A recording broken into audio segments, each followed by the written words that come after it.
అందశ్రీ హఠాన్మరణం పట్ల మంత్రి అడ్లూరి లక్ష్మణ్ కుమార్ తీవ్ర దిగ్భ్రాంతి వ్యక్తం చేశారు. వారి కుటుంబ సభ్యులకు కూడా ప్రగాఢ సానుభూతిని వ్యక్తపరిచారు. తెలంగాణ ఆవిర్భావానికి ఇక ఆత్మమైనటువంటి అందశ్రీ రచనలు ప్రతి తెలంగాణ వాది రక్తంలో ఉత్సాహాన్ని, ఆవేశాన్ని, ఆత్మగౌరవాన్ని నింపాయని సందర్భంగా ఆయన అన్నారు. తెలంగాణ ప్రత్యేక రాష్ట్ర సాధనలో భాగంగా కీలక భూమిక పోషించారని ఆయన అన్నారు.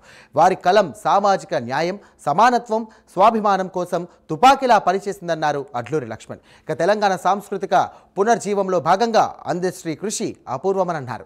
తన కవిత్వం ద్వారా దళితులు, అట్టడుగు వర్గాల కష్టాలన్నీ కూడా గలమెత్తి ప్రపంచానికి వినిపించిన మహానుభావుడని కొనియాడారు మంత్రి అడ్లూరి లక్ష్మణ్.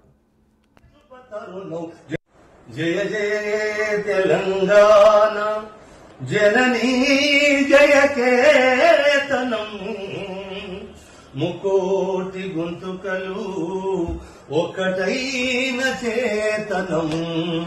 జయ జయ హే తెలంగాణ జనని జయ కేతనం, ముకోటి గొంతుకలు ఒక్కటైన చేతనం. తరతరాల చరిత గల తల్లి నీరాజనం, తరతరాల చరిత గల తల్లి నీరాజనం.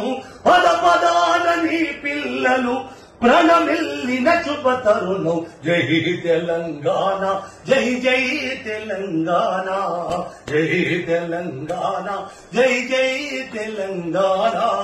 జయ జయ తెలంగాణ జనని జయ కేతనం.